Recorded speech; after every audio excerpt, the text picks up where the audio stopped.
it up, Badlands. Explain those Badlands. That's a hell of a name.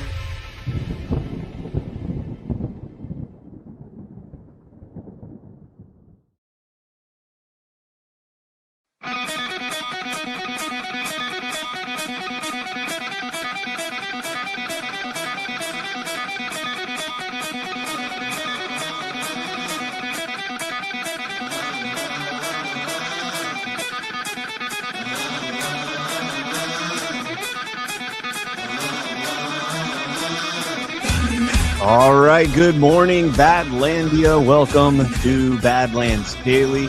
It really feels like the cat with the laser pointer. It's like you've led the cat up to the top of the building, and now you're leading it over the edge. President Trump is rebalancing trade around the world and making things more fair for the American people. I think that anytime the deep state can like overcapitalize in whatever situation they have, they're going to. But the rest of it is a very well organized and well funded color revolution operation of the type they run all over the world again and again and again to destabilize entire society.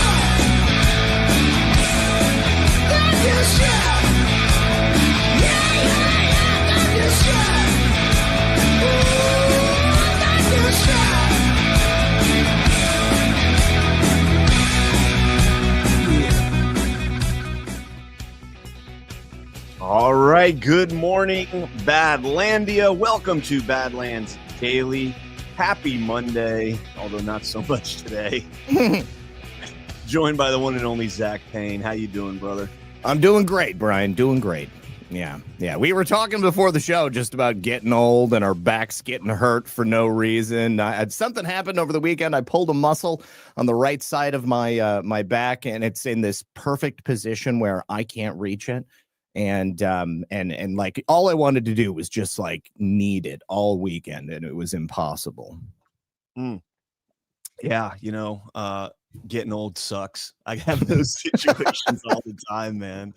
I had yesterday I played a softball game. Then I went out to watch the Packers beat up on the Chicago Bears for outright first place in the NFC North last night. And man, I got a case of the Mondays today. I'm just not ready for today, but here we are. Welcome to the show, ladies and gentlemen. Let's go ahead and check out some of our sponsors for today's show. And first up, we've got Chef IQ. You know how every family's got that one holiday cooking disaster story? Yeah, well, we've had them all before. Turkey's frozen inside. Steaks are blood rare, still mooing, which I personally happen to love. But yeah, we all could have used Chef IQ back in those days. Half the time I just guess whenever it's done, whatever you're cooking, you're poking it with thermometers constantly, lifting the grill. It's absolutely awful. Every time you lift the grill, by the way, guys, that's like a cardinal sin in grilling and especially in smoking. You don't want to keep opening that grill. So what you do, you put the little Chef IQ in there and it monitors it from inside and sends you the alerts to your phone. Chef IQ senses the wireless cooking thermometer that takes all the guesswork out of your holiday meals. Your roast, turkey, prime rib will come out perfect every time, turning the I think it's done into I know it's perfect. It even tells you when to flip it, when to take it off the heat, and how long to let it rest. It's like having a personal chef standing right next to you in your kitchen. With Chef IQ, you can sip your cocoa and actually spend time with your family instead of hovering over the oven or the grill or the smoker. And the best part, it's the gift that everyone will love. Perfect for seasoned cooks, kitchen rookies, and everyone in between. This season, give yourself and your loved ones the gift of perfectly cooked meals with Chef IQ. And with promo code Badlands, you can save 30% off and get all your holiday shopping done. Go to chefiq.com and use promo code Badlands at, again, chefiq.com. And the app is cool as hell too. Like you literally just type in like what you're cooking and it gives you recipes. It shows you how to do everything. Like there's videos on how to do it. Like you can't screw up with that device. It is an absolute, I love the product. Absolutely love it. Huge fan. I love cooking meat in general, and this kind of takes all of the guesswork out of it. My big thing, or Lisa and I's big thing, is that she likes her meat done completely differently from mine. Like I'm more of a medium rare. She is definitely a medium well. So rather than having to cook things at like different temperatures for different lengths of time, I just put it into the oven at the same temperature at different times. Lisa, what the heck, man? What the heck? A medium well? That's Yep. Alpha too, until we went to Plymouth. And when we were at Plymouth, me, Alpha, Christy, and Kimberly, rest her soul, went to dinner, and Alpha ate a medium rare ribeye. We split a surf and turf. We split it, half the lobster and half the steak between the two of us. And he's like, dude, I don't know why I've been sleeping on medium rare steaks. I love them this way. Never going back. This is not a cooking show, I promise. Let's talk about our next sponsor. You guys can thank me later. We just did all your holiday shopping for you in one simple spot. Forget the panic shopping. Everything you need is at Chef Man. I made the perfect list, and with promo code Badlands, you'll get that 30% off of everything. They got the indoor pizza oven. Forget about delivery. With one-touch presets, you'll get authentic restaurant-quality pizza in just minutes. Crispy crust, gooey cheese every time. Perfect for family nights or game day gatherings. And then there's the Obliterator blender. It's not just powerful, it's smart. You toss fruits, veggies, ice, even nuts, and it crushes everything. Auto blend technology senses your ingredients and adjusts speed for silky smoothies, creamy shakes, and even hot soups. No guesswork, just perfection. And for some extra holiday fun, the slushie maker. Turn any party into a hit. Kids love the colorful slushies. Adults will love the frozen cocktails. It's easy to use, easy to clean. Make it your new holiday tradition. And my personal favorite is the new ice cream maker. This is not just ice cream. It's ice cream, frozen yogurt, sorbet, sherbet, Italian ice, all from your own kitchen. Customize flavors, control ingredients, and serve up happiness in just minutes. Everyone will ask for seconds. I'll eat the whole damn thing. You give me a whole ice cream, I will eat every last bit of ice cream. Why settle for ordinary when you can make extraordinary? Bring home the fun, the flavor, and the memories. Visit chefman.com and make this holiday unforgettable. Hop on over to chefman.com, check everyone off your list, and save 30% off, and watch them unwrap the gifts that they will actually use. Again, that's chefman.com, promo code Badlands, chefman.com, promo code Badlands. Check them out. Seriously. Great stuff. Products. Absolutely love their products. My whole kitchen is Chef Man now. Yeah.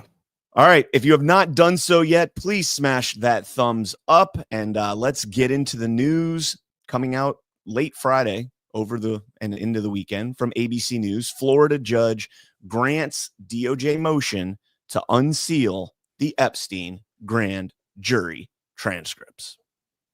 All right. U.S. District Rodney Smith has determined that the language of the Epstein Transparency Act, quote, overrides federal rules prohibiting the public disclosure of grand jury materials. The later enacted and specific language of the act trumps Rule 6's prohibition on disclosure of the grand juries. Smith is one of 3 federal judges, however, that has been asked by the DOJ to unseal the grand jury materials. There's 2 more judges in New York that are expected to issue their decisions sometime this week. This is the second time that the DOJ has been asking for the grand jury materials to be unsealed. Of course, we know their previous attempts were stopped because they said that, well, we didn't have the Epstein Transparency Act. Correct. So they said that Rule 6 is upheld.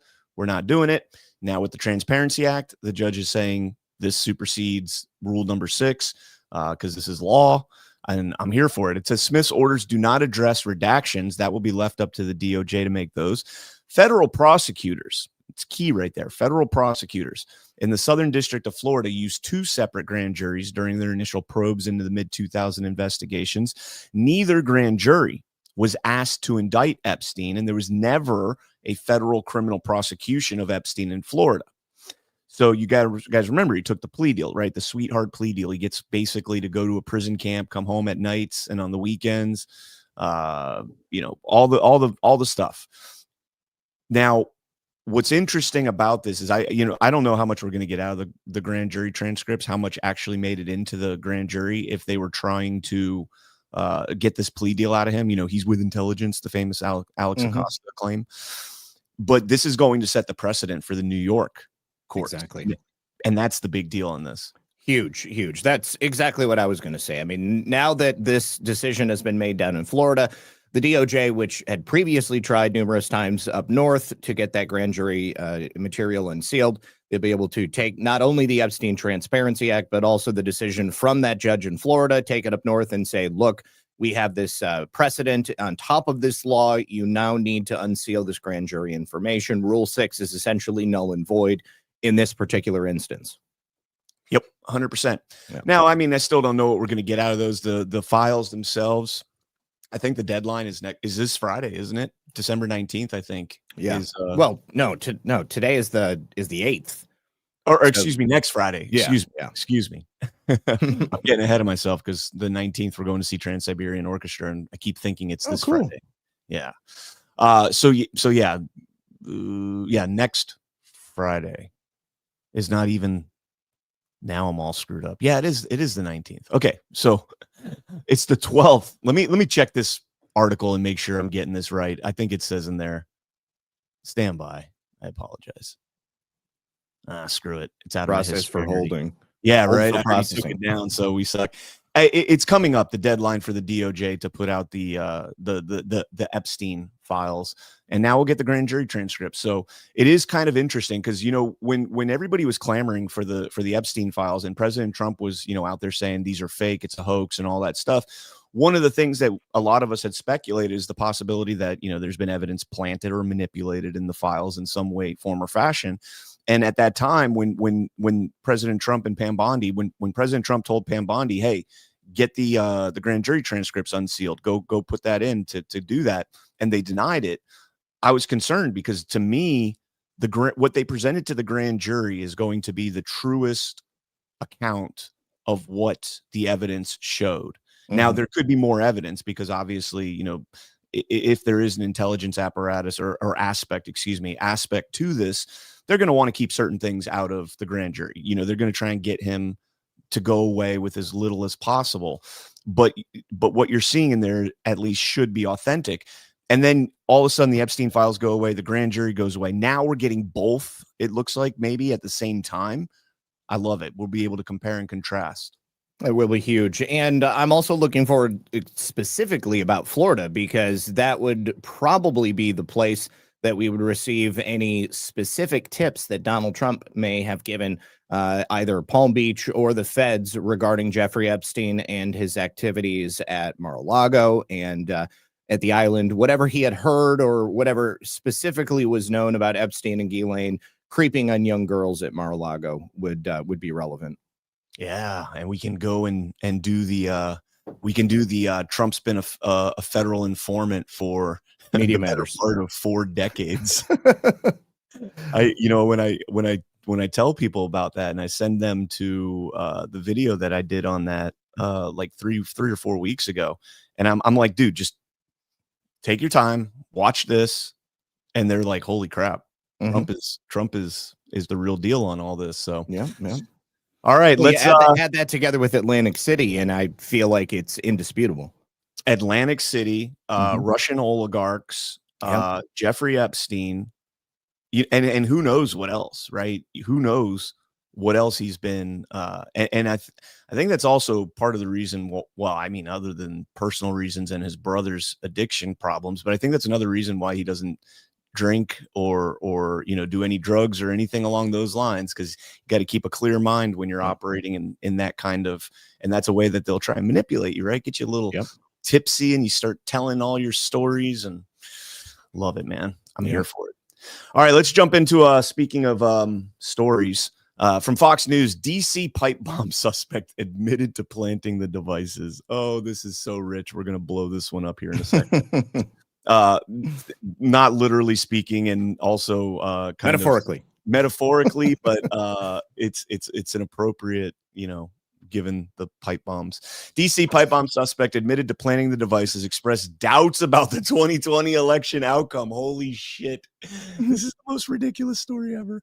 A source close to the investigation, of course it is, told Fox News the suspect in the DC pipe bombings had been talking with investigators for hours, admitting he planted the devices and expressed doubts about the outcome of the 2020 presidential election. I'm sure that this all totally is really true. This is absolutely what happened. The suspect's statements about the 2020 election and his apparent support for President Trump may offer a hint of a possible motive for allegedly planting the pipe bomb. So let's just unpack this. Did you see Travis Hawley's thread on this guy? No, I didn't. But I did see his family's comments after this was seeded into the mainstream. So last on Friday, I think when this story was kind of fresh, we went through. There's a former Air Force intelligence, and I think he also, I don't know, might have worked NSA. Did some open source intel on this guy, and apparently he's big into like gaming, but like the weird like Roblox. It doesn't specifically mention Roblox, but like that kind of gaming. Like he's into anime and Yu-Gi-Oh and all this other stuff. He's apparently got an adult swinger friend finder account registered to I am hot for Rooster. Just use the nickname for a rooster. I'm hot. This guy, and not only that, I mean, obviously he's a black man living in Northern Virginia, historically a Democrat area, with of a minority that is historically Democrat. And now all of a sudden we're supposed to believe that this guy living in his mom's basement, who's been said to be apolitical by all counts, this makes absolutely no sense. Let's jump over this because you alluded to what the family was saying. Daily Mail put this out. January 6th pipe bomb suspect is an autistic recluse computer nerd, and he is not a Trump supporter, the family claims. Brian Cole confessed and told the FBI interrogators that he is a Trump supporter and holds anarchist views, according to MS Now, formerly MSNBC. Reported, citing unnamed sources, of course. But Loretta, his grandmother, said Cole has no party affiliation and never votes. Rather, he keeps to himself, living in his mother's basement in Woodbridge, Virginia, and unfortunately, where he's been grieving the loss of his beloved pet Chihuahua while working a data entry job for his family's bail bond business. She says, quote, he is borderline autistic. He's slow. He may be 30, but he's got the mind of a 16-year-old. And that's why we're thinking, what the hell? What is going on? Now, Zach, 30-year-old, mind of a 16-year-old, recluse, gaming, living in his mom's basement. What does this sound like to you? Previously known to the FBI. Yes! I mean, this is the kind of candidate you would choose if you were looking for a simple-minded individual that you could use for an operation. Another interesting aspect of this, I don't know if you follow Tony Saruga, but he's got Are you going with the prosecutor? No, I'm not going with the prosecutor. We can go to that next, but yeah, that's next. No, Tony Saruga owns a data harvesting business, and what he and his company does is they will geofence locations and they will scrape device IDs for certain areas. He put out a lot of good stuff during the Pennsylvania shooting incident against President Trump, the attempted assassination there. And he's also done the exact same thing with Brian Cole Jr.'s devices. So his grandmother had said that he delivered for DoorDash, and he didn't really have any other reason to go into D.C. But what Tony Saruga and his company have found, that one of the locations that Brian Cole Jr. had been frequently visiting was 1333 H Street Northwest in Washington, D.C. He actually visited this location more than 90 times between the beginning of November in 2019 and January 3rd of 2020, and then he never went there again. Now, there are some interesting people who have businesses and office space in that location, including John Podesta's Center for American Progress. There's also an NGO named Democracy Forward. It's a government accountability and legal advocacy group. There's also a philanthropy and advocacy firm founded by Melinda Gates called Pivotal Ventures. Tony Blair's Institute for Global Change is there. Reuters, the mainstream media news outlet, is there. The Institute of International Finance, which is like a global banking conglomerate. Snap. They are the company that owns Snapchat. There's also a marketing firm called Impact Research. Now, this would be possibly just related to his activity as a DoorDash driver. But on 11 of the visits to this particular location, he stayed for greater than 20 minutes, which is a lot longer than you would need to be there if you were simply delivering for DoorDash. And there were even a couple of times where he was at this location for more than 2 hours, which would indicate that he was there to visit with one of the businesses that are located in this particular building. So I think that's quite notable. And if I could, perhaps posit that John Podesta's Center for American Progress being located there, I mean, if he was going to be groomed, if he was going to be used for an operation, I would take a look first at John Podesta and the Center for American Progress.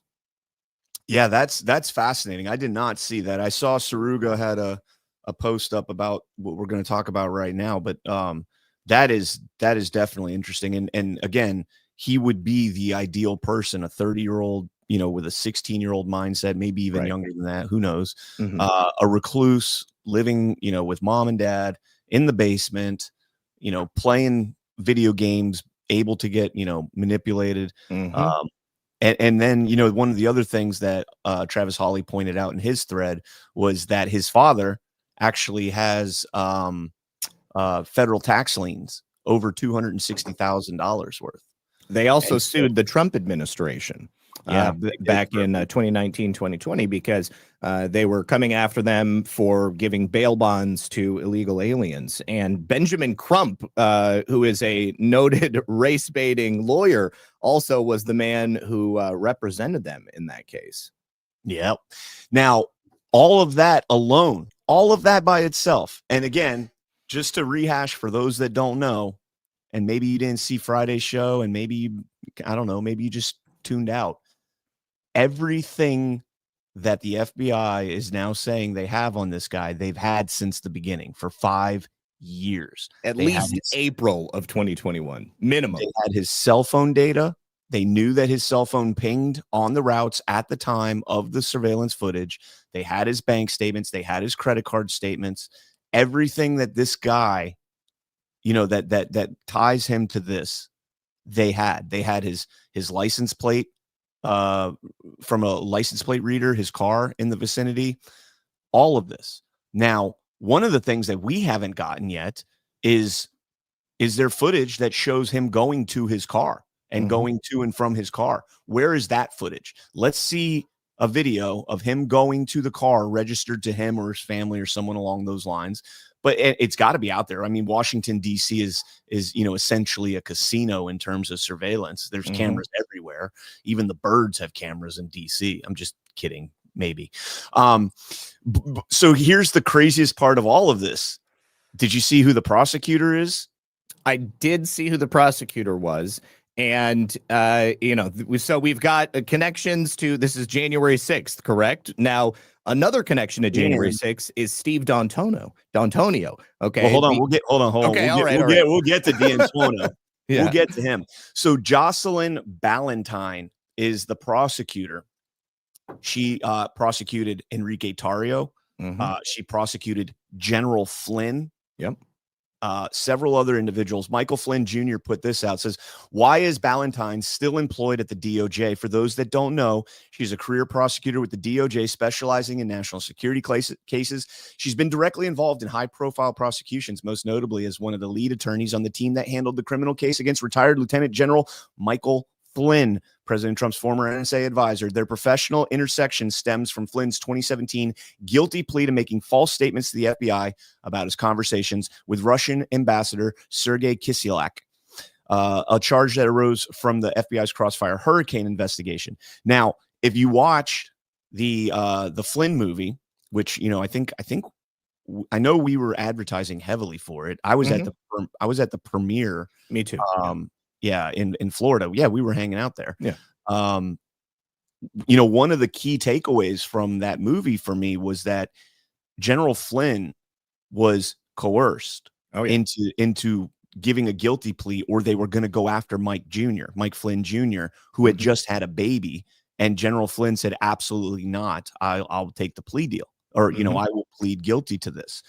And that kind of segues into this clip here that I want to play. This was Viva Frei over the weekend interviewing Enrique Tarrio. Before trial, they put me in a room, and we talked about this part. They put me in a room. They slid a piece of paper across the desk with a narrative on it. And they're like, if you sign this, you'll have a bail hearing next week, and we guarantee you won't do a single day in prison. I pulled the document in. I looked at it. And basically, what the document said was that the President of the United States, Donald J. Trump, through the means of a third party, told me to storm the Capitol of the United States to stop the certification of the election. May I stop you just for 1 second? Who's sliding this paper, and who's asking you to sign it? Her name is Jocelyn Ballantyne, and she works for the Department of Justice. And she was the head of the Capitol Siege Division for the Department of Justice at the time. Sitting in the room, she's the one that offered it. I said no. And she told me to lie about the president in order to go home. And there is no doubt in my mind. There's no doubt. There's no doubt. Because at that time, Jack Smith hadn't been appointed yet. There's no doubt in my mind that one of the people that were working with Jack Smith to prosecute the president, because it was a January 6th case, she definitely worked with Jack Smith. There's no doubt in my mind that Jocelyn Ballantyne worked with Jack Smith to prosecute the president of the United States, right? Because there's no other person, right, that knows more about everything that happened at the Capitol than the head of the Capitol Siege Division at the DOJ. But I presume. Okay, so we can pretty much cut that right there. So are we seeing a pattern here with this Ballantyne woman coercing people into taking plea deals by extorting them? I mean, essentially saying if you agree with this, you know, you'll get a slap on the wrist, right? General Flynn, if you don't plead guilty, we're going to go after your son. With Enrique Tarrio, if you say that Trump made you do it, you know, we'll give you a slap on the wrist. And he said no and went to prison for 22 years. Now, I don't know if she was directly involved in this, but, you know, through my time interviewing J6ers, all of them have said the same thing, that they were coerced into trying to put, if they took the plea deal, part of that was usually some type of language that would implicate President Trump in some form or fashion. You know, Ryan Samsel, the guy, the Ray Epps guy, right? And Ray Epps has to come back out now. At this point, Ray Epps 100% needs to be investigated. We need to see this from the FBI taking an active role in figuring out who this guy specifically is. Because, you know, Ryan Samsel, when I interviewed him a year and a half ago, or a year ago, maybe a year ago, you know, he told me that the FBI came to him, no lawyer, not really interrogating him, and asked him, coached him to say that Ray Epps was the voice of reason on that day. And that's one of the direct quotes from the FBI to Samsel, according to Samsel, that he was the voice of reason. And, you know, this New York Times piece comes out where Samsel says that Ray Epps told him the police are just doing their jobs. That's what Epps whispered in his ear. You can go back and listen. It's clear as day. He says, we need more people. I talk about this all the time. I don't think this guy did this. And if he did do it, he was definitely, you know, pushed and coached into this direction. And like you alluded to earlier, in October of 2020, Stephen D'Antuono was moved from the Detroit field office to the Washington field office. And D'Antuono is famous because he was the supervisory special agent at the Detroit field office when they went after Gretchen Whitmer, right? The Gretchen Whitmer kidnapping case that had more federal assets than it did private citizens trying to quote unquote kidnap the governor of Detroit or Correct. Michigan. It's a pattern of behavior, illegal activity on behalf of federal operatives. You've got the entrapment case in Michigan. He goes to Washington, D.C., and he immediately gets involved in another series of entrapment cases in the January 6th incidents. He directly lied to Congress when he said that the phone data from the bomber had been corrupted by the phone companies and there was nothing there for them to use. But now we learn that that was not true at all. And that's added to the phone companies themselves saying this data was not corrupted. Okay, there's nothing wrong with it. So D'Antonio lied to Congress when he testified that the data was useless, because now we're being told that they actually used that data to log in and line up with all of the movements of this individual. I think it's just from my perspective, I think it's most likely that they used this kid as a sacrificial lamb. He was probably the person who was there. He's probably feeble-minded, and he was used to be put into this position. I mean, he's clearly not an agent. He's not an operative. He's not somebody who, was under deep cover.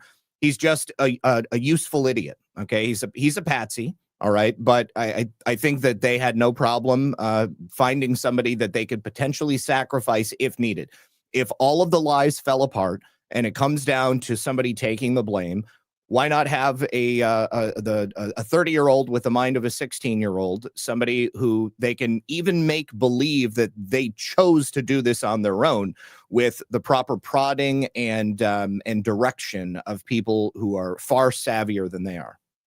100%. And again, this is in my opinion, at least, this is a very, this is a pivotal moment for the FBI. Mm-hmm. Because, this J6 pipe bomber story was used for years to disparage J6ers, to make this into a riot, to make this into a potential insurrection. They were going to blow up the RNC and the DNC. The vice president was in the DNC, all this stuff.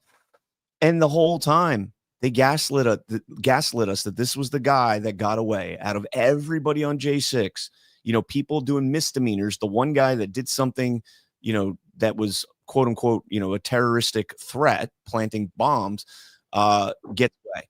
So, and now finding out in the after effect, in the aftermath, finding out that they had all of this data. There's people in the FBI that need to go to prison for this. Mm-hmm. Anybody that had their hands on this case directly needs to go to prison. Yeah. Yeah. I mean, Cash alluded to that over the weekend, that there isn't going to be anybody at the FBI that escapes accountability. And that's what I am most interested in seeing. I saw somebody in the chat say he's excused because he's disabled. Feeble-mindedness is no excuse when laws are broken. Okay.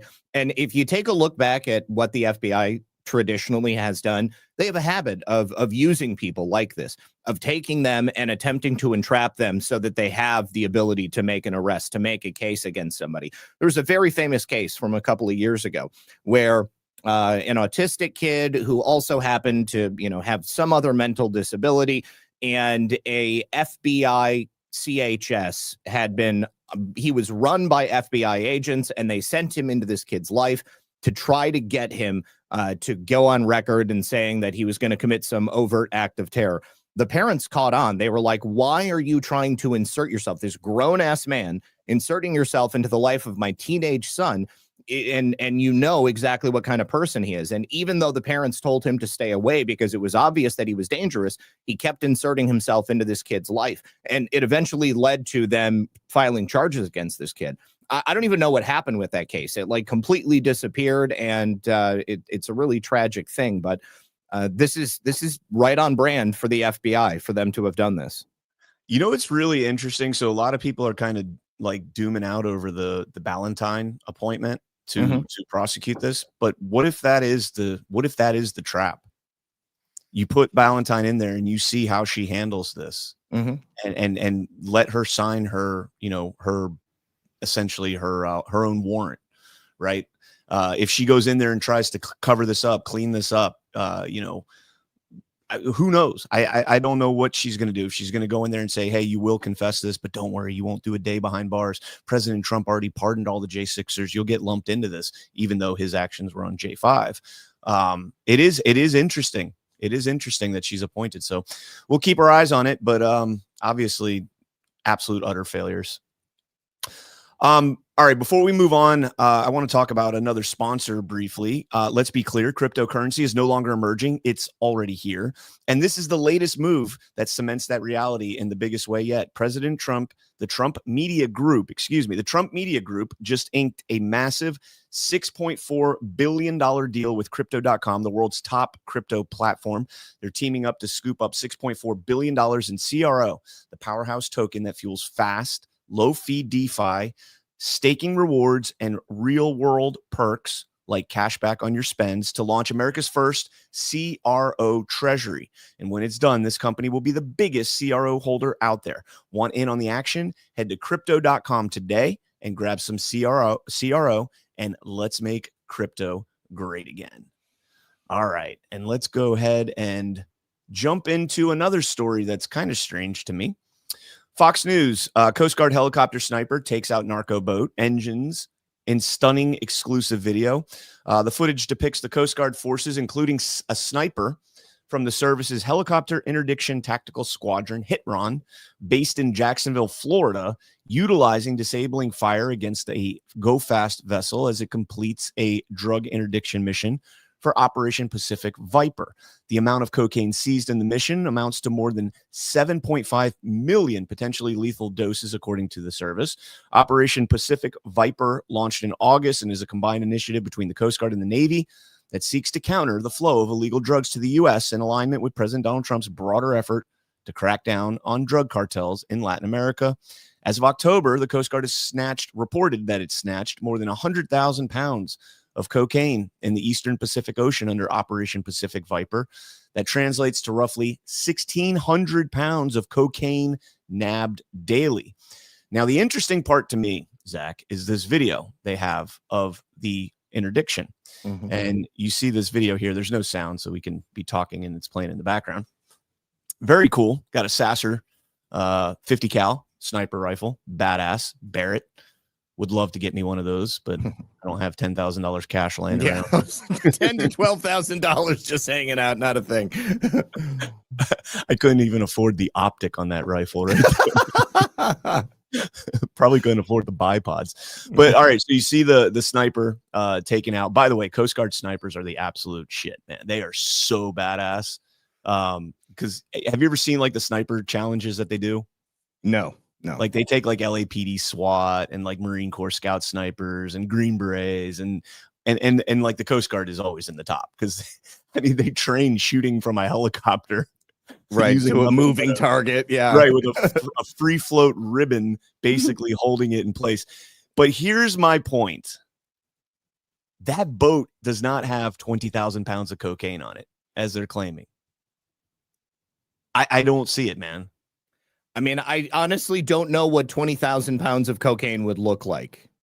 So I was actually like playing around this morning. I was checking out videos to see what 40,000 pounds or 20,000 pounds of cocaine would look like. And I found a video that shows 20,000 pounds, or excuse me, 40,000 pounds of cocaine. And you can see, hold on, I'll show it right here.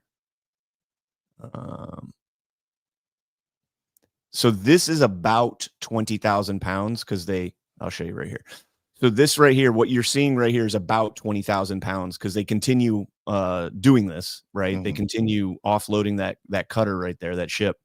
And it goes about double what's here right now. So that is give or take, 20,000 pounds, maybe more. You could see all of it in the background there through the coasties as they're offloading all this. I mean, in my opinion, I don't know. It doesn't look like there's 20,000 pounds. And I haven't seen any reporting other than that video and the Fox News reporting on it. You don't get the traditional, Kristi Noem and Kash Patel and, whoever the commandant of the Coast Guard is up there, doing their press release. But that, again, this is one of the reasons why, and assuming that it didn't actually have 20,000 pounds on it. This is one of the problems with the interdictions. And this is something I've been saying for, since President Trump started blowing them out of the water, that when they see a helicopter approaching, when they see a cutter approaching, they throw it off. They get rid of it. And good. No, that's what I was going to say is, perhaps they had already started tossing it overboard and they had to retrieve it. I've also seen it like hanging overboard, like connected to a tether. So it's like basically underneath the boat so that it's not visible from the air. Yeah. They'll throw it overboard and it floats, it usually floats. And so they'll have GPS tracking devices and they'll come back and pick it up. I have some friends down here that are in the Coast Guard, and they have guys that will throw them over with soluble weights that will resurface. They're very creative in what they do. And then they wash up on the shores here and people get rolled up. I was going to say, I had some friends that found some cocaine on the beach in Flagler. Yeah, it rolls up on the beaches here all the time in Florida. But this is why what President Trump is doing right now with the blowing them up is absolutely is necessary. And there's been since the claim of the double tap, right? Since the double tap claim, there have been people that don't understand how this actually operates. You see these lefties like Natasha Bertrand. She's like, oh, the drugs weren't even heading to the United States.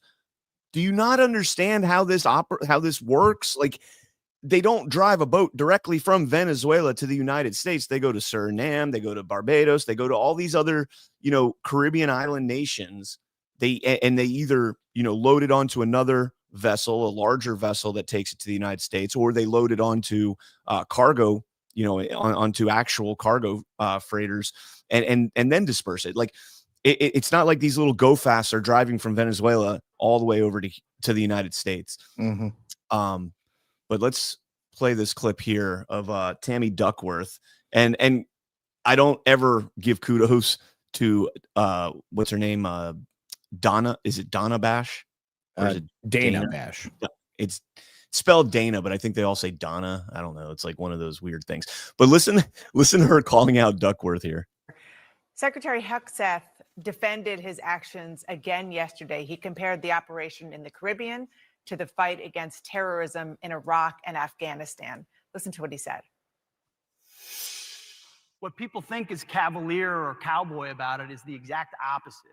These are the most professional Americans going through specific processes about what they can and cannot do, understanding all the authorities, all the laws of war, all the capabilities, and applying it to deter our adversaries. The catch and release program of the pat them on the head and release them so they can go back to the fight didn't work in Iraq and Afghanistan, and it's not going to work in the Caribbean. Like Secretary Hegseth, as I mentioned, you are an Iraq War veteran. What's your reaction? Well, there was actually a vote by Congress to put us at war in Iraq and Afghanistan. There was no such vote. There was no such debate here in this situation. So the fact that we do have professionals, our military men and women are the utmost professionals. The problem is they've not been authorized to be at war. And by the way, the individuals in that boat were not even aimed at the United States. So everything that they've done has been illegal. It's illegal under international law. It's illegal under the Geneva Convention. And it certainly is even illegal under domestic law. It was essentially murder with that double tap strike. I mean, that's a very strong statement. Murder. Does that constitute a war crime? Is that what you're saying?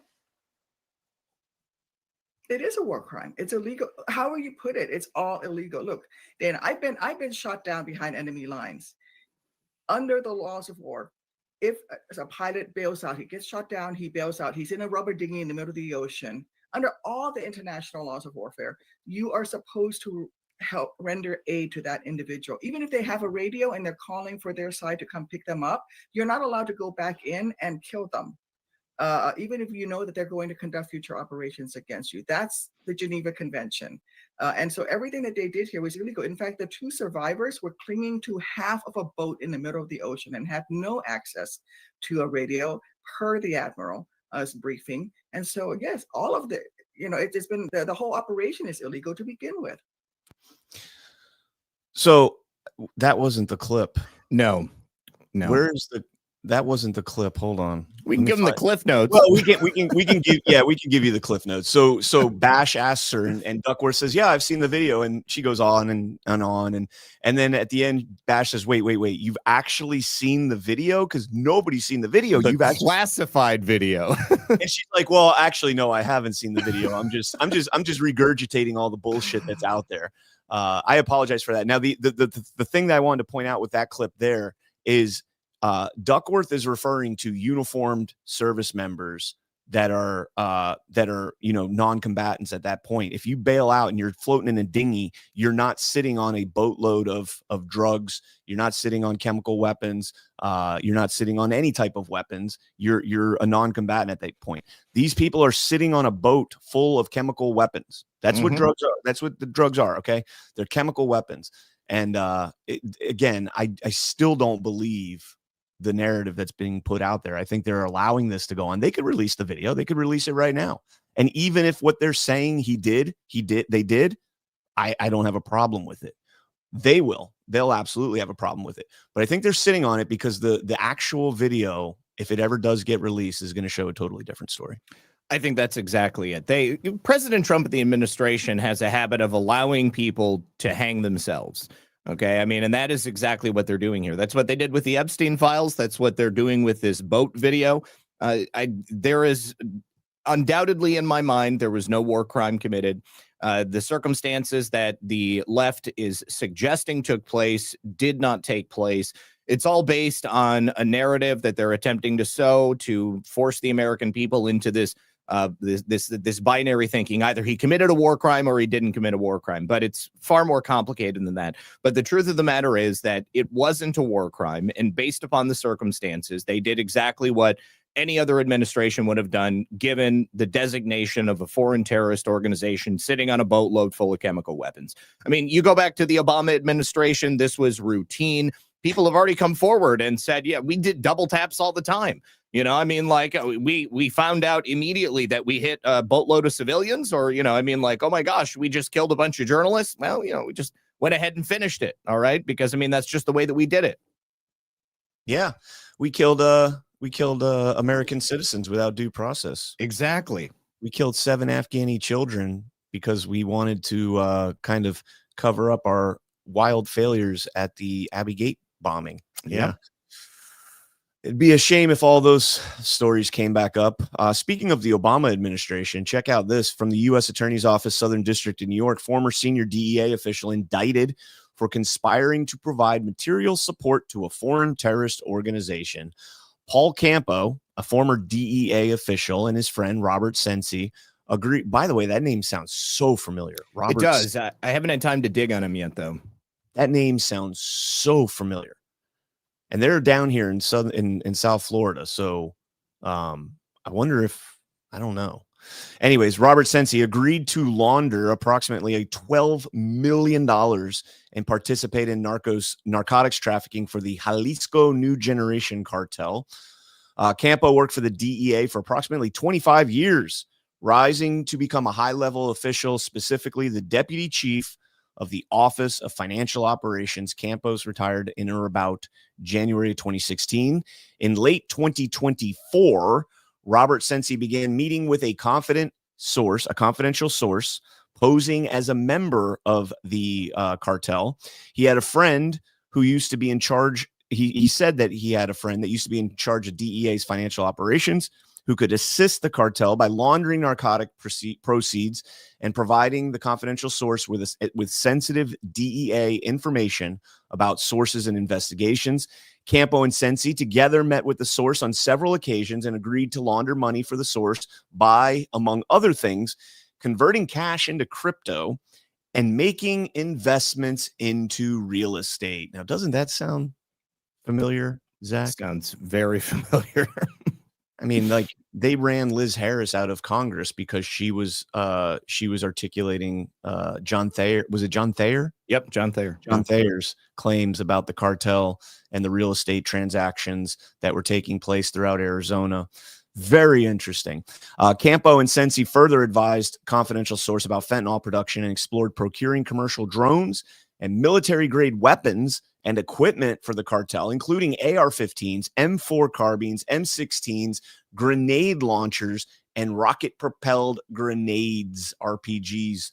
Regarding the drones, the source asked Sensi how much C4 explosive the drone could carry, to which Sensi responded, in sum and substance, approximately 6 kilograms, which is enough to, quote, blow the whole effing, I don't want to say. Well, no, I don't even know what they were planning on doing with that. But Campo and Sensi agreed to launder approximately $12 million in CJNG cartel narcotics proceeds. They did launder about $750,000 by converting into crypto and then providing a payment for approximately 220 kilograms of cocaine, in understanding that that payment would trigger the distribution and sale of the narcotics. So just more, if we need more evidence that our former government officials turned private sector are corrupt to the core. And, the expose of how much influence the cartel has over politicians, bureaucrats, judges, man, we could have stories like this every single day and it wouldn't be enough. No, I love that this is happening. And, immediately my first thought is that this man did not suddenly break bad after leaving the government. Okay. He made connections while he was at the DEA. He left when the new Trump administration was coming in. And I am certain that while he was employed within the government, he was probably assisting these narco terrorists at that time as well. And he just decided, hey, I'll go private sector because it's not going to be safe to continue breaking the law from the inside in the way that it was. And we'll go ahead and do it from out here. And I'll probably never get caught because Trump will be a one-term president. And soon enough, we'll have another Democrat in power and they'll continue to want their payments rolling in. Yeah, this is really bothering me, this Sensi guy. So the only thing that I found about him was a case from 1989. Do we know his middle initial? Did you see that in the charging documents? No, I did not.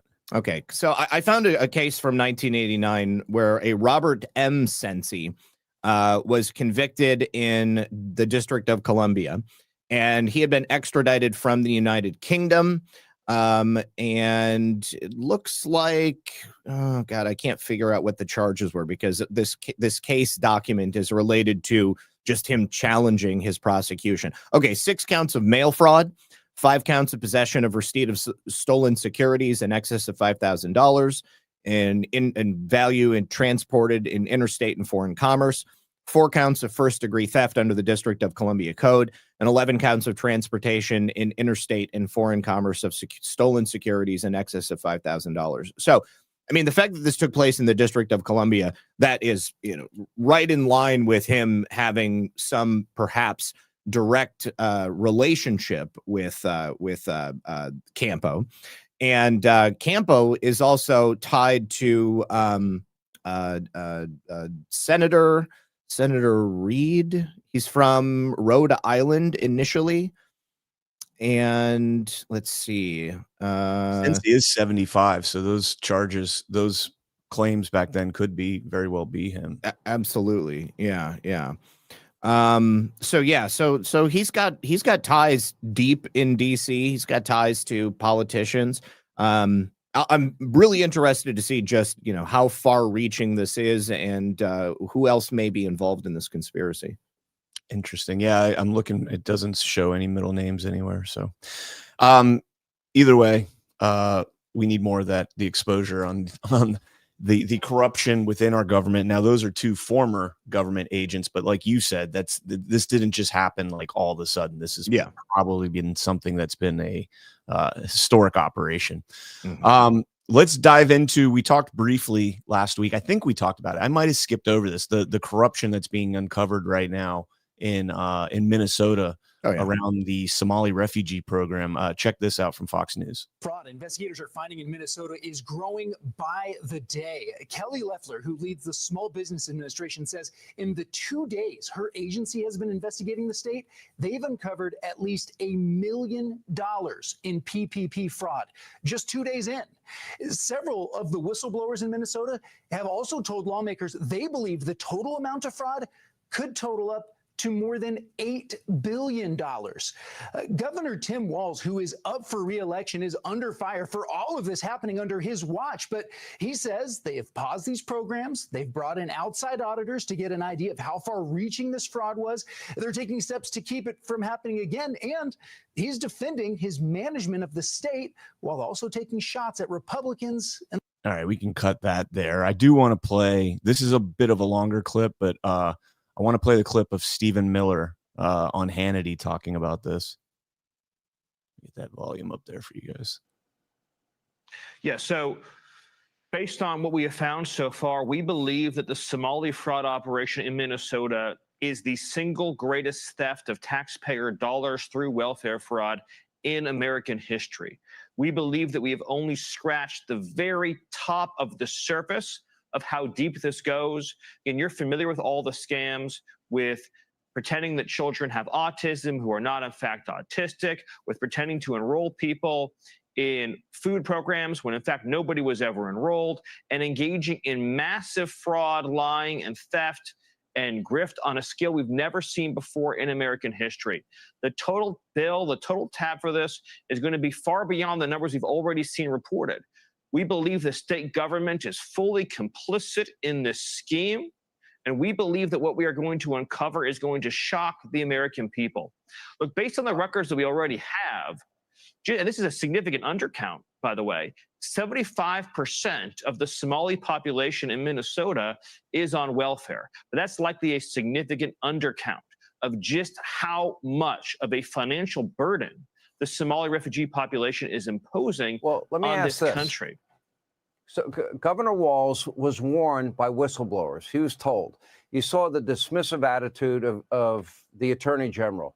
Congresswoman Omar is on defense, but apparently is associated with people, or at least people around her, clearly seem to be involved, not been proven yet, but very defensive at this time.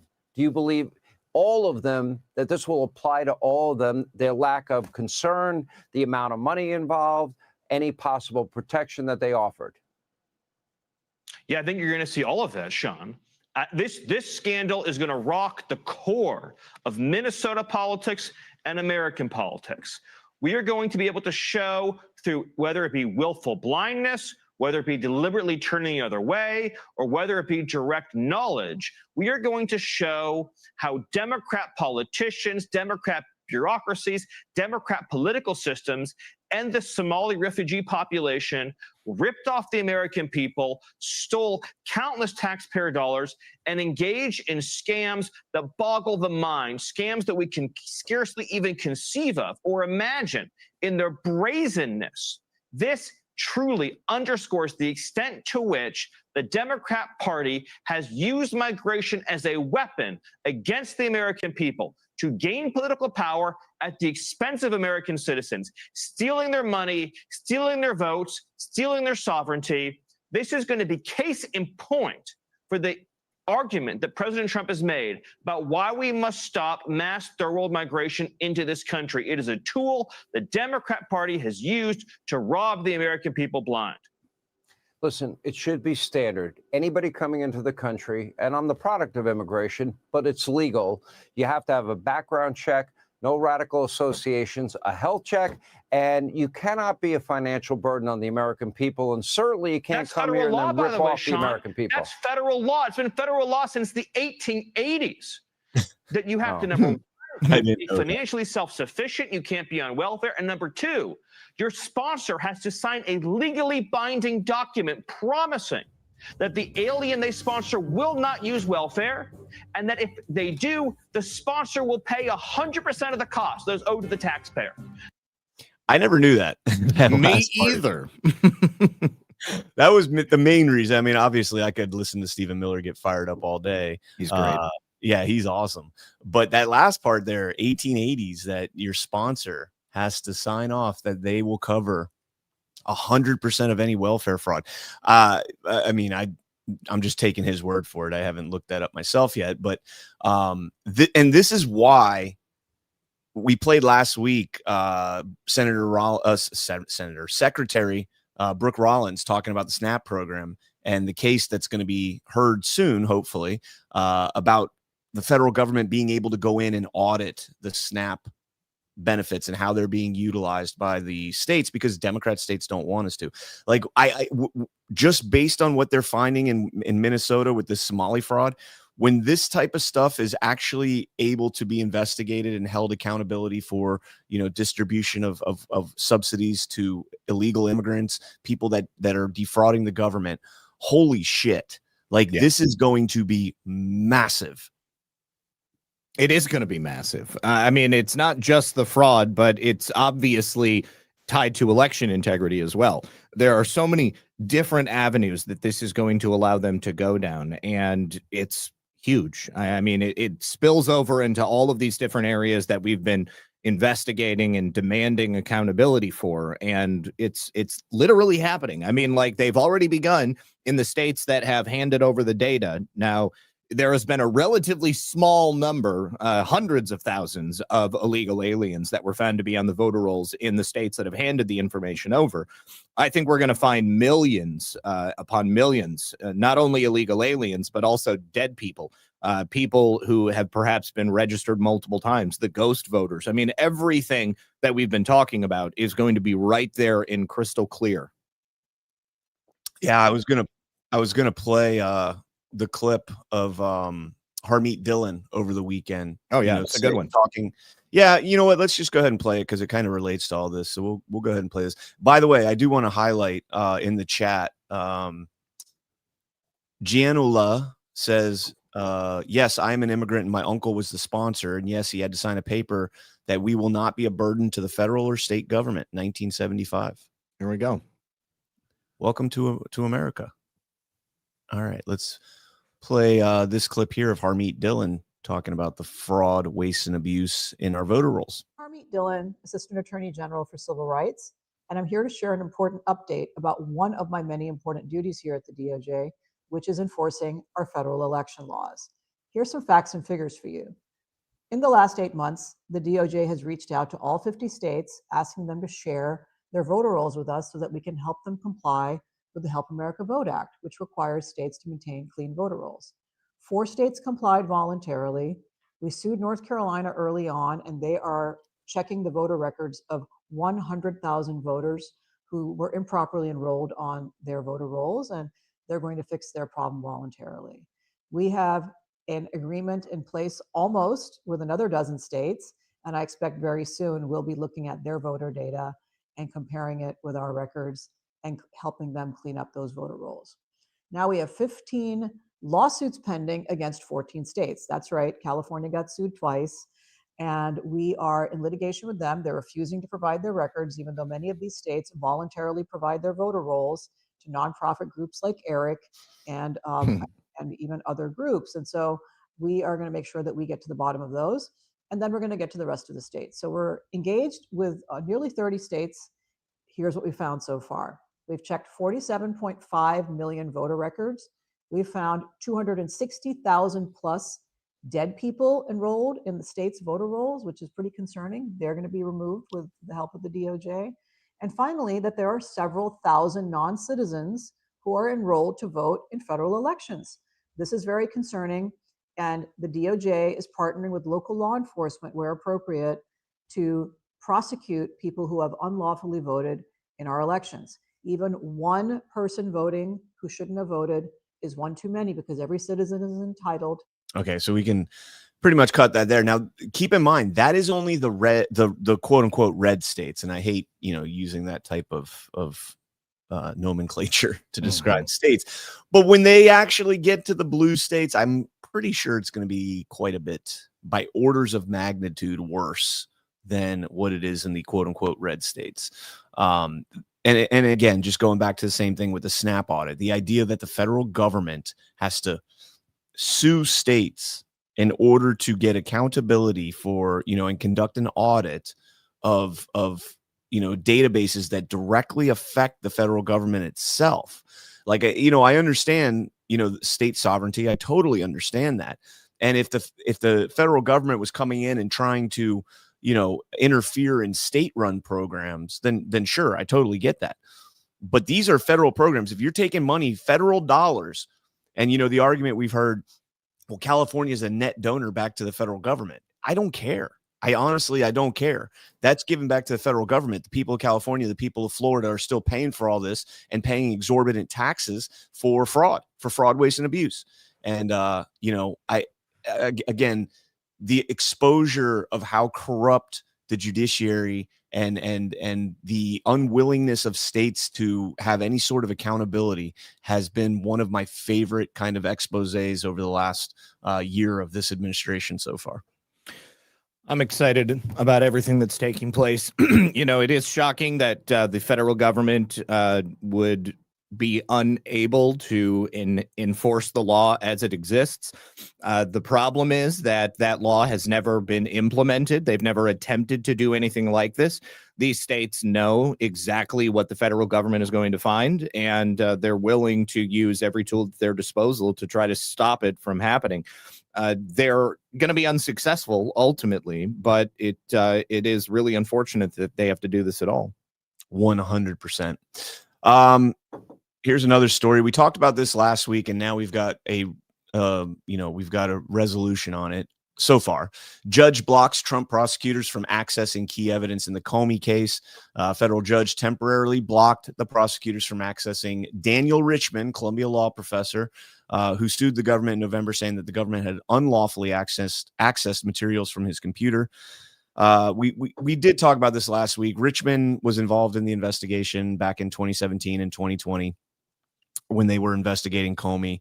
It says they obtained multiple warrants allowing them to search an image of Richman's computer. Neither Richman nor Comey were charged with a crime as part of that investigation, which closed in 2021. Even though the investigation was over, the government appears to have retained all the information it obtained from Richman, not just what was responsive to the warrants and magistrate judge overseeing the Comey case wrote. And now the government's action is being said to have probably violated Richman's protections from unreasonable searches under the U.S. Constitution's Fourth Amendment, says federal district judge Colleen Collar-Cottley, CKK, wrote in a 4-page order on Saturday. Her order will remain in effect until December 12th. Looks like they're going to have to find the Comey evidence somewhere else. Well, I mean, I would be surprised if the federal government didn't try to challenge this. Of course. Yeah, this is just another step in a long series of lawfare attempts to stop the federal government from holding these people accountable, and it will continue. Kick the can down the road. Yep. Kick the can. The longer they can hold this out, the better it looks for them. All right. On vaccines, we got some Maha news.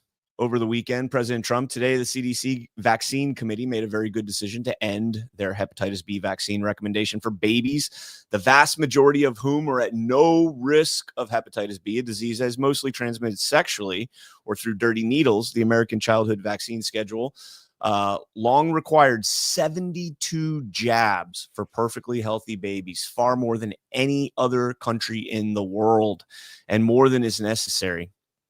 In fact, it's ridiculous. Many parents and scientists have been questioning the efficacy of the schedule, as have I. That is why I've just signed a presidential memorandum directing the Department of Health and Human Services to, quote unquote, fast track a comprehensive evaluation of vaccine schedules from other countries around the world and better align the U.S. vaccine schedule so it is finally rooted in the gold standard of science and common sense. I'm fully confident Secretary RFK Jr. and the CDC will get this done quickly and correctly for our nation's children. Thank you for your attention to this matter. Maha. To which RFK Jr. responded, "Thank you, Mr. President. We are on it. Let's go." Beautiful. Hell, long time coming, but at least it's happening. Yeah, I had somebody had, like, I guess Denmark put out a report, a peer-reviewed report like a month ago or so, saying that there is no correlation between vaccines and autism. You know, I mean, I haven't read the report, but this was Denmark, and I challenged the person that was reading it to me, and I said, "How many vaccines do children in Denmark get? Total shots in comparison to the United States?" It's off the charts in comparison. Like, it's ridiculous. All right, let's jump into this story. From CBS News, Supreme Court agrees to decide the constitutionality of Trump's plan to end birthright citizenship. They will decide if the immigration agenda, the 14th Amendment argument, if it's going to hold any water. The Trump administration says the 14th Amendment citizenship clause does not apply to people that are temporary visitors or illegal aliens. I'm hoping. I mean, this one's going to be a tough one because of what is it, Kim Wong Ark versus United States, where the Supreme Court has already ruled that, if you come over here and you have a baby, it's a U.S. citizen if it so chooses. So they would have to actually overturn their own, precedent from, I think it was like the 60s. I would like them to just say, hey, the 14th Amendment was actually ratified unconstitutionally, and therefore it's null and void. Wouldn't that be something? You want to talk about like just melting down people's minds? Now, if they did unratify it, would that then push back the numbers of the following amendments, or would they just keep them as numbered and then say that the 14th is null and void and essentially it's no longer there? It would definitely be the three Reconstruction amendments, because those were all three were ratified unconstitutionally. And then if those three were ratified unconstitutionally, I would imagine that everyone since then has been ratified unconstitutionally. And maybe that's how President Trump's ultimately going to get his fourth term, depending on how you want to call it. If the 22nd goes bye-bye. That would be so incredible. That would be, man. And for those that don't know, like when they ratified the Reconstruction, like the entire South was under military control. Like their governments were like told, like, if you don't do this, we'll crush you further. We'll crush you, right? And then even after that, you had like, I think it was New York tried to pull out of their ratification. Like they ratified it, and then they're like, no, we want to pull out. And anyways, you could go down Our Secret Constitution by I can never remember the guys. Jeffrey Fletcher? I can't remember, but the book's called Our Secret Constitution. Excellent read. Let's jump into this clip here. We've got Don Jr. kind of talking a little bit about Doha, or excuse me, not Doha, Monaco, which, by the way, I just wish I could afford to go there, but check it out. One of the most amazing things I got to witness, I was this summer with my beautiful girlfriend Bettina in Monaco, and we were driving around, and on an average day, 50% of the supercars, the Bugattis, the Ferraris, all had Ukrainian plates. Do we think that was actually earned in Ukraine? I'd been to Ukraine 20 years ago. It wasn't like there was a plethora of wealth there. And yet you see the number two there getting arrested for stealing hundreds of millions of dollars. You hear all the rumors about what's going on. When I see every license plate on a supercar in Monaco being Bugattis, the rich fled. They let what they believed to be the peasant class fight these wars. And there was no incentive to stop, because as long as the money train was coming and they were stealing it and no one was auditing anything, the leaders, the decision makers, there was no reason for them to ever come to peace. No different than Putin. It wasn't the son of oligarchs that were fighting these wars. It's someone from Siberia that they're sending there. And he utilized the war to rebuild his manufacturing base. It was very clear that the sanctions that we put on did nothing to actually help. All it did was jack up the price of oil, which allowed him to basically pay for the war with the delta between the two while building up his manufacturing base. There was no incentive for anyone to ever get to the table. Zelensky knew he wouldn't win another election again, and they were continuing to steal. Putin was building up his manufacturing base, and all we had in the wake was millions of young men dying for nothing. And this is exactly why now all of a sudden Ukraine, because remember when the 28-point peace plan came out, and I'm assuming this is true, Wall Street Journal was reporting that they pulled out a stipulation in there that Ukraine would be subject to an audit of how all the money was being used. Yep. And of course they got that pulled out. It sounds like Ukraine made a deal where we'll agree to everything, which is not that peace plan was not favorable to Ukraine. It's not really favorable to Russia either, but definitely not favorable. It's a compromise. It is a little bit of a compromise. Again, Zelensky has he has no leverage in this negotiation. Putin does have a ton of leverage, and I think that's why we're seeing the stall in this right now, because there are some stipulations in there, some points in there that Putin I don't think is going to agree with. But The biggest one that Zelensky saw was the audit one, not doing an audit and finding the corruption. And you've seen many people in his administration, his network, being handed over for corruption charges. Zelensky might end up, getting the Maduro treatment, right? The Rubio treatment. Go to Qatar, live out your life in luxury, just shut the hell up, and don't ever put your face on a TV screen again. Good. He'd probably go to Israel, where a number of his lieutenants have already fled to, because there's no extradition from Israel. And I think they've already, he's not going to be able to come to the U.S. if it is proven that he was directly involved with the siphoning of hundreds of millions of dollars out of American funds that were going into the structuring of the country during this wartime. But you've already had a number of his top lieutenants flee to Israel. And I mean, it's assumed they fled to Israel because they're off the radar and they had connections to Israel. They've already been there. They've already got a infrastructure set up over there for the transfer of all this wealth they've stolen. And that would make the most sense. Yeah.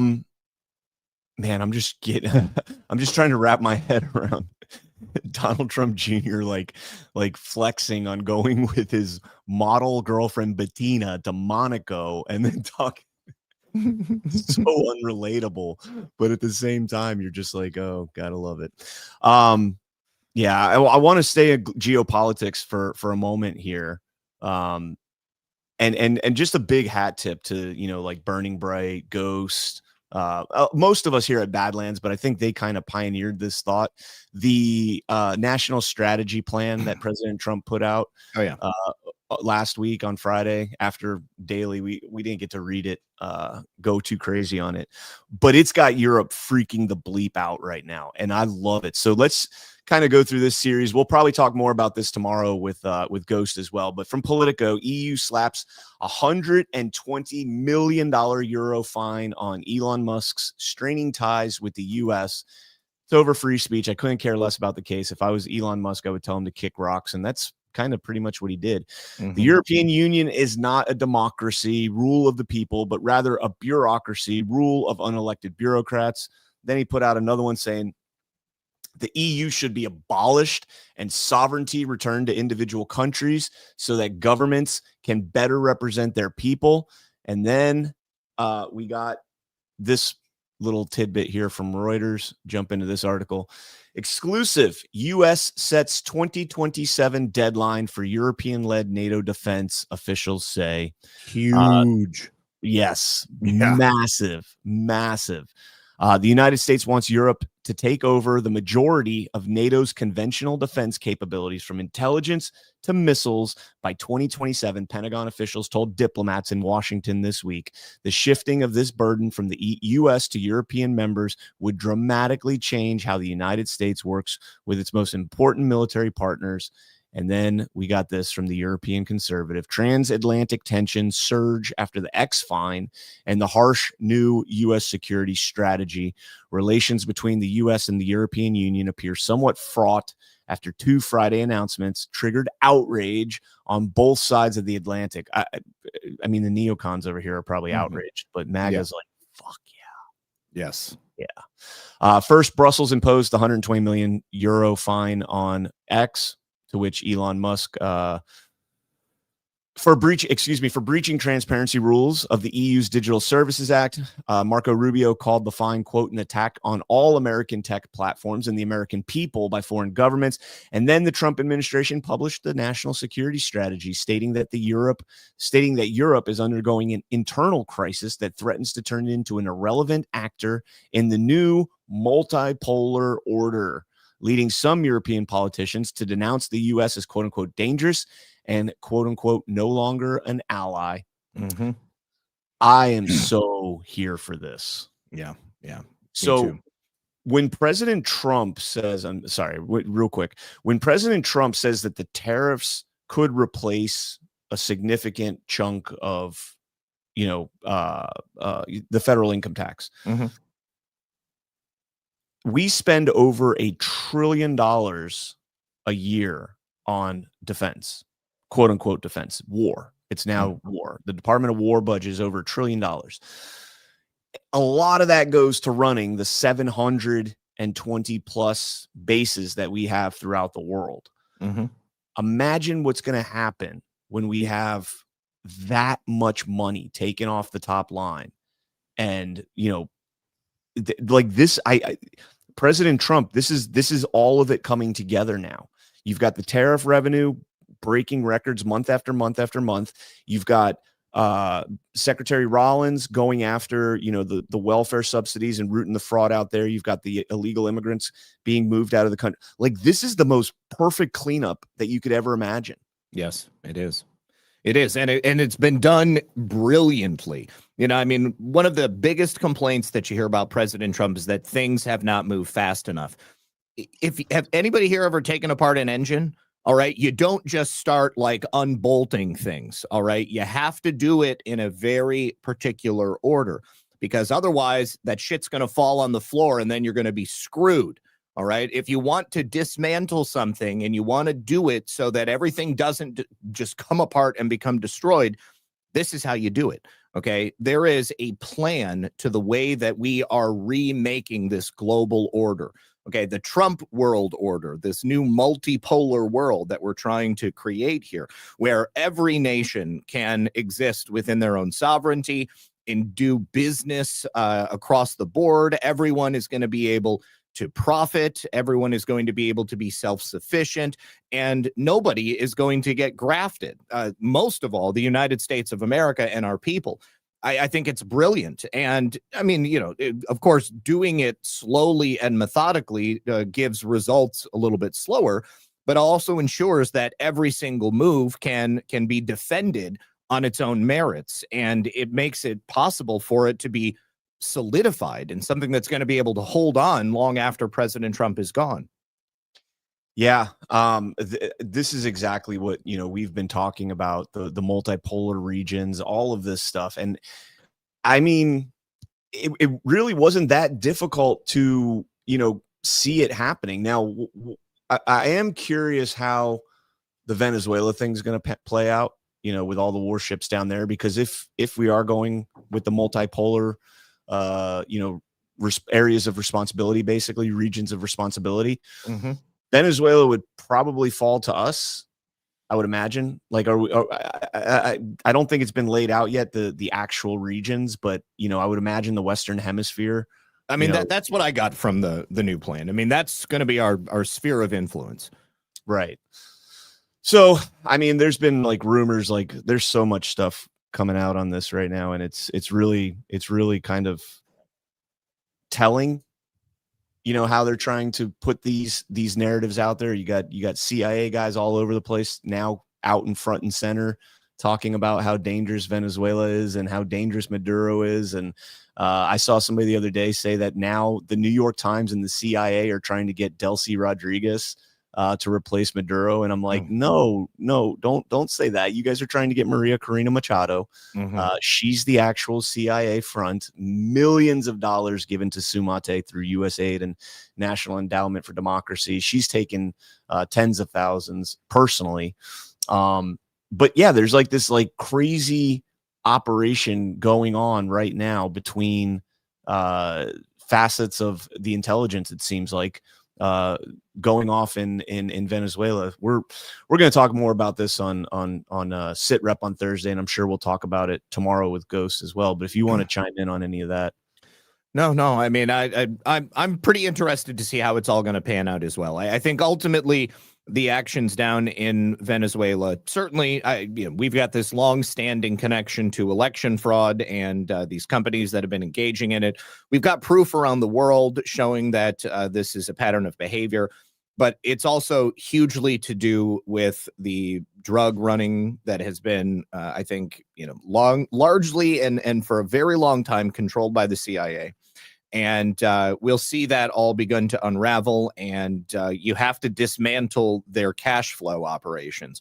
We did that with the dismantling of USAID and now the NGO Pipeline Network and the National Endowment for Democracy and the Institute for Peace. And it's just been one right after the other. And what do they have left? They've got the drugs. They've got the human trafficking. They've got weapons trafficking. We're ending war around the world. So trafficking in weapons is not going to be nearly as profitable as it was. You're just going to have to ensure that people are not, starting covert wars. And if they don't have the drug money to fund the private military operations and the color revolutions, it's going to be far more difficult for them to do it. Yeah, 100%. That's the argument that we've been, that I've been kind of dabbling with is they're President Trump right now, and he announced CIA operations in Venezuela, right? He's putting the spotlight on the intelligence ties to these regions, and he's doing it in a way that I think is also, you're seeing a lot of the quote unquote neocons and the fake MAGA and a lot of these people coming out and not using discernment and common sense, and latching on to, a lot of these intelligence assets that have been, that are like, we now all of a sudden we trust spooks, right? We're like, oh yeah, the CIA, they're saying things that are favorable to us. We like to hear these things. So we need to, guys, use your discernment. That's all I got to say. I do want to point out this post here, going back to the EU thing. Gerald Noss, who is on the Human Rights Council in the EU. This US is a direct threat. This US is a direct threat to European democracy and peace, and no longer an ally. Trump tells us again in the new national security strategy out today how MAGA will aim to destroy the EU and NATO, get the AfD and its allies into power. These would proceed to destroy the European Union, European order built after 1948 from within. Yes, please do it. Yeah, so we'll talk a lot more about this on Tuesday with Ghost, and I think there's one more thing that I want to cover just because it's absolutely hilarious, and then we'll get out of here because we got Y-Chromes. First of all, I've got Y-Chromes coming up. All right, here. Actually, you know what? Before we get into this story, let's go ahead and talk about soft disclosure. Soft Disclosure just dropped new favorites for the season. The lotion, your 5-ounce favorite, is still here. And now we've added full 11-ounce bottles. New Lavender Tea Tree Deodorant, clean, calm, and effective. New Tallow Bars, Chamomile Lemon Rose, and Naked. Rich moisture that actually works. And now the lineup is complete. Beard oil in unscented and spiced vanilla. Palo lip balms, available in chamomile mint, vanilla, naked, and vanilla tangerine. Palo Bar minis for pocket-ready hydration. Available in vanilla coffee and naked. And finally, lavender vanilla lotion. Clean, calm, and made to work. Visit softdisclosure.com. Use code Badlands and get 15% off. Soft Disclosure, for truth you can gift. All right. Check out Soft Disclosure. I love their products. All right. Well, I mean, I'm not, I was never like into like lotions and all that stuff, but we live in Florida, man. We don't need it down here, but I'll tell you what, between the Soft Disclosure and Jessica's All Good, man, I'm got a radiant glow to me. My beard is softer than it's ever been, and my skin is buttery smooth. Dude, the Soft Disclosure beard oil is legit. Yes, it is. Yes, it is. All right. Speaking of not legit, Arizona freshman, brand new Congresswoman Grijalva out in Arizona is learning the hard way that being a Congress member doesn't mean you're above the law. Check this out. First of all, it's great to see you. I'm happy to see that you're okay. How are you? How are your staff doing? I think we're all okay. It was really scary, very jarring. I mean, it's one thing to hear about these things happening in communities. It's another thing to have it happen directly to you. I really did go, with the assumption that I'm just trying to understand what's happening. And so I went up, I introduced myself, I let them know who I was. One agent said, I don't care who you are. You need to get out of the way. We were pushed, we were shot at, and it's really scary. It was very frightening and very jarring. So Grijalva goes up to there's an ICE operation going on, and she goes up to them, and her telling, good afternoon, officer. How are you doing? I am Representative Adelita Grijalva from Arizona, and I would like to make your acquaintance today. Is there anything I can do to assist you? What exactly are you gentlemen doing here today? That's how it sounds like, right? Yeah. And then she just randomly gets pepper sprayed in the face, according to her reporting there. So let's actually see what happened. Watch out, watch out. Hey, put it down. That's up. Put it down.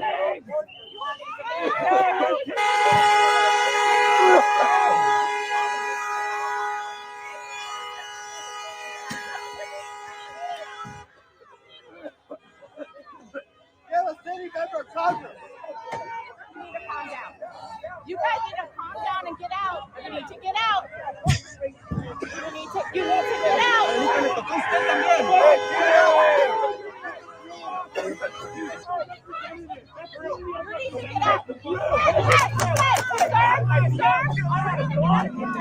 Get out of the way. Stop. You guys need to clear now.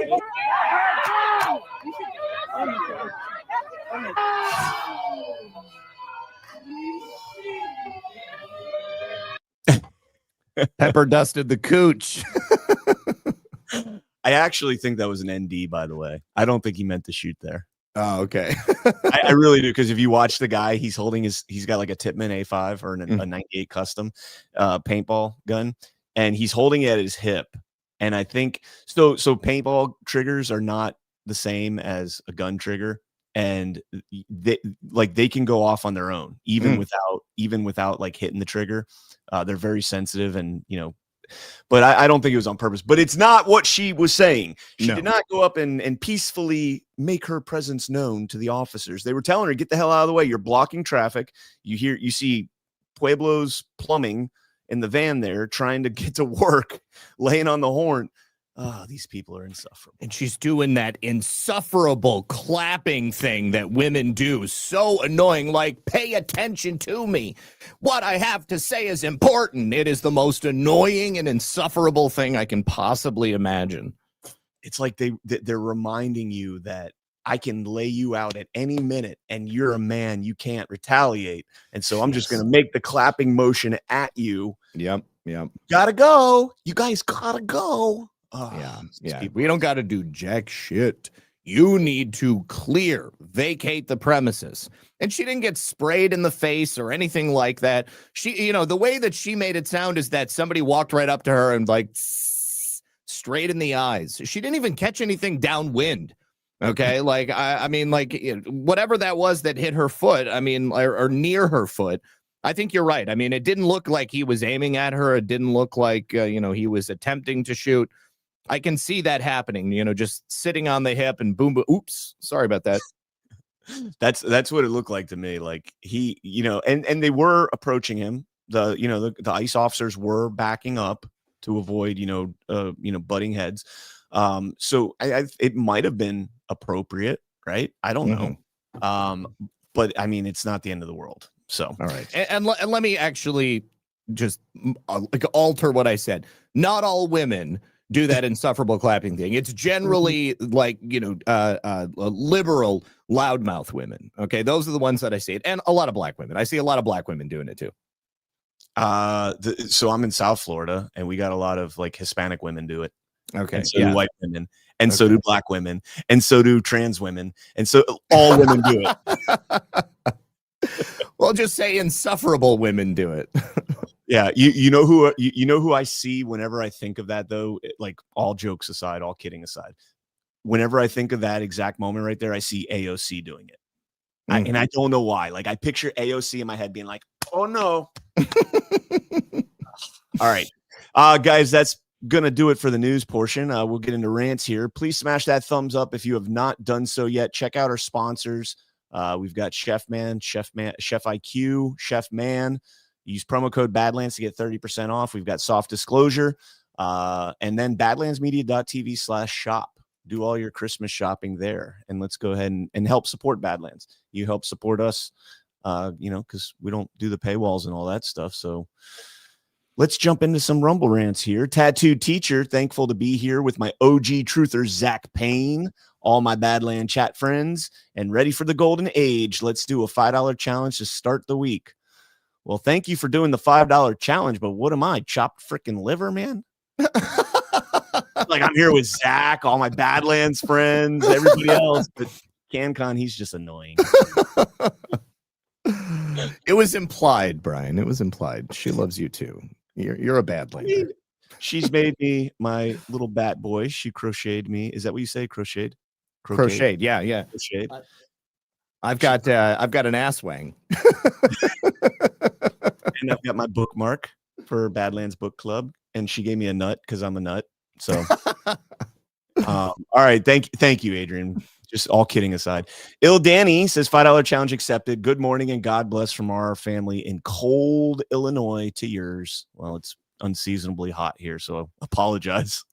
It's actually pretty chilly here in Central Florida. Oh, dude, it's been brutal down here. Yesterday I was sweating my ass off playing softball. Oh, man. Eleanor 2000 challenge met. Thank you, CannCon and Zach, for brightening our Mondays. See, somebody appreciates me and Zach, but me as well. Mimi 2 Boys X2. Oh shit, wasn't paying attention. 5x5 challenge. Wow. Damn. Marcy Serve challenge met. Happy Monday. Thank you guys. We the people want justice. Challenge accepted. Miss A Watley. I'll meet the challenge too. I have $5 to give to these fine gentlemen. Thank you for both making Mondays better. I don't know if I made them better, but it's livable now. Mondays should not exist. But then if Mondays didn't exist, it would just be Tuesdays that we hate. Yeah. I was thinking about this weekend, man. Like, weekends are way too short. We need 3 days of weekends, 4 days of work. And the French know what they're doing. Yeah. Is that the French plan? I think I've heard that before, that the French have a 4-day work week. Oh man. You're making France that much more appealing. I mean, except for the call to prayer 6 times a day, and then also the Muslim riots and all the Antifa. I'm back over in Afghanistan, man. I'll be home again. Shannon R. Box says Zach's laugh makes Mondays less Monday-ish. Sweet. And you don't even give her a laugh for that. I've been laughing all shows. It's like a good Tucker laugh. Tucker's laugh is annoying. Zach's is awesome. Brundage, New York challenge accepted. Welcome to a new week in the nascent golden age. Yeah. Artsy Joan, something's been happening with the chat. We are having to refresh a lot. You guys must be over the target. LOL. Or Rumble just might be having some issues today. Could be rolling out updates too. Yeah. Cabin Girl 62, happy Monday. Happy Monday. Let's be happy. I'm going to be happy for the rest of the day because half of it's over and then we get to Tuesday and then we're one day closer to Friday. Zach, what you got coming up, brother? Oh, wait. Funky Pam, almost missed it. Appreciate both of you. Last minute $5 rant. Thank you guys all so much. And Adrian, thank you for the challenge. That is awesome. Definitely appreciate it. I have Red Pill News at 5 p.m. on my channel, rumble.com/redpill78. Redpill78 on all the platforms. X, Getter, Pilled, even Kick. Nobody watches on Kick. I basically just keep it open in case scammers want to try to get me to join their Discord. But also tonight at 10:30, I'll be live with John for Baseless Conspiracies. All right. You know what, Zach? Let's go ahead and hit one more sponsor. Okay. Because this one, I particularly like this sponsor because I can relate to their story. Guys, I want to share a quick story about a farming family supporting this channel. 8 years ago, they had a brother who returned from Afghanistan with significant injuries. They watched as he became a shell of his former self and struggled a lot with health. We can't share his exact story because of FDA restrictions, but friends kept suggesting CBD. So they tried dozens of CBD products, but nothing helped. Out of frustration, they began to create their own. They started making it to help friends and family have CBD that they know is clean and powerful as possible. Then doctors started asking to carry it, and it took off. Now they speak at medical conventions and help others across the U.S. While most companies have 1 to 10 compounds in their CBD, their oil at Emerald has up to 50. They have 8 things that make them different. They make balms, gummies, pet products, etc. They're called Emerald Med, and you should check these guys out. If you get their CBD and don't notice a big difference, they'll actually provide a refund if you want to support a company that supports our channel and free speech with marketing dollars, and you need a source for CBD that's real. They're running a Black Friday deal. You can click the link below to try Emerald Med, 40% off, get extreme muscle and joint relief, support quality sleep, or even daytime calm. They're worth a try at least once. Just click the link below and use the code for 40% off up to 2 items today. And again, that is a huge one for me. I can relate to that story big time. Hairball Wizard, and one for someone who can't. $10 rant. Thank you. Bobo Ifu. Thanks, CannCon and Zak. And thank you. Thank you both. Yeah. And stay tuned. We've got Y-Chromes coming up here in about an hour. And then followed by Alpha Makes Sandwiches. Alphas Make Sandwich, meaning the alpha ladies. I watch that show because I'm kind of forced to, because my wife is on it, and I have to make sure that if I don't watch it, she's going to kick my ass. Meanwhile, she's not watching any of my shows. Yeah, she's not watching any of my shows, but I got to watch it or she'll clap at me. All right, so stay tuned, guys. We got a lot of programs up here on Badlands Media, badlandsmedia.tv/shop. Zak, thank you so much for joining, as always, brother. Thank you for having me. All right, guys. Take care. Thank you so much for joining us, and don't forget to hit the thumbs up on this video. And a special thank you to all of our advertising partners. Please remember to shift your dollars to support those businesses that support Badlands Media.